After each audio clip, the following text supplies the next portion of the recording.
Hello viewers, আজকে ডুমুরের recipe হবে। তাই এই পাশের গাছ থেকে এই যে সব ডুমুর কিন্তু খায় না, এটাকে কি ডুমুর বলে? এই দেশি ডুমুর। এটা দেশি ডুমুর। তো এই ডুমুরের রেসিপি তোমাদের সাথে শেয়ার করব। দেখো কত ধরেছে, পুরো গাছ ভর্তি না।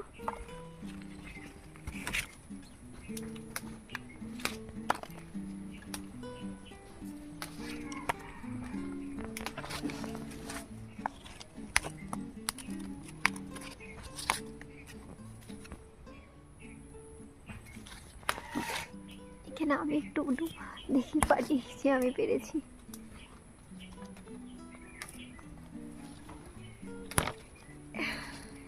হয়ে গেছে, এবার আমরা যাচ্ছি।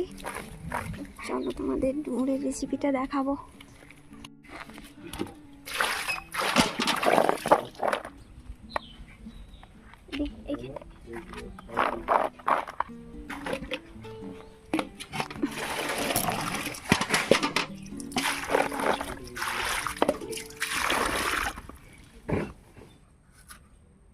গড়ি গড়ি কাটতে 20টা যেন না বেড়ে।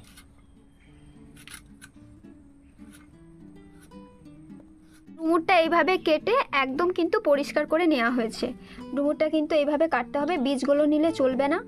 করবে এটা লবণ দিয়ে ওই কি সেদ্ধ করা লাগবে তো করো।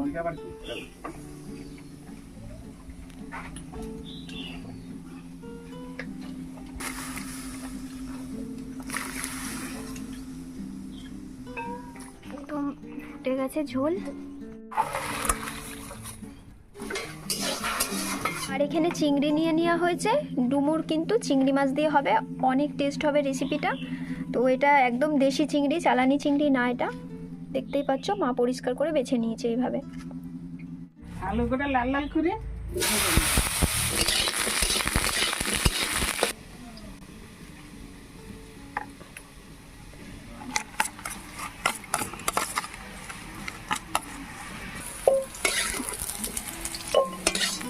তেলটা বেশি হয়ে গেছে তো, তুললে এইভাবে তুলে নিচ্ছি।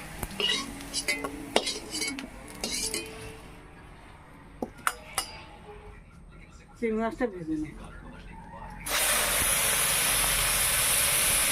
আর চিংড়ি মাছগুলো কিন্তু এখানে লাল লাল করে ভেজে নেওয়া হয়েছে। চিংড়ি মাছটা খুব বেশি কড়া করে ভাজলে চলবে না, হালকা একটু ভাজতে হবে, কারণ এটা কষাতে হবে।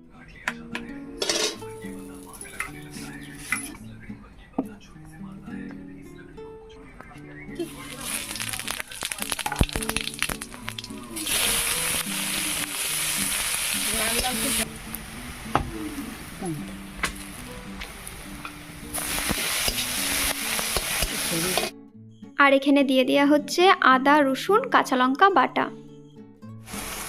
লবণ দিলাম। হ্যাঁ,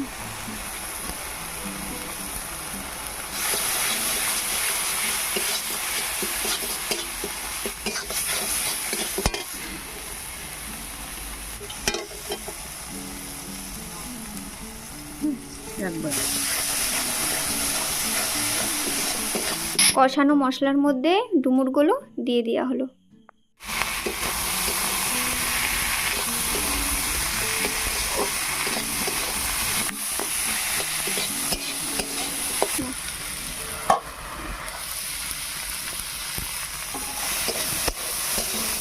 এবার ভেজে রাখা আলুটাও এর মধ্যে দিয়ে দেওয়া হলো।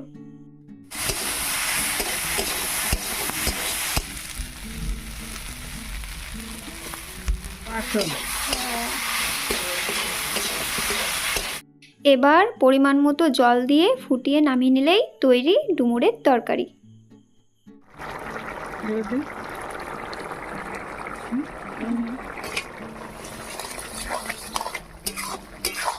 এইভাবে ডুমুর রান্না করে দেখুন, অবশ্যই ভালো লাগবে। দুর্দান্ত খেতে হয় এই রান্নাটা, বাড়িতে একবার হলেও ট্রাই করবেন। এইরকম নতুন নতুন গ্রামীণ রান্নাবান্না পেতে প্লিজ চ্যানেলটিকে সাবস্ক্রাইব করে পাশে থাকুন।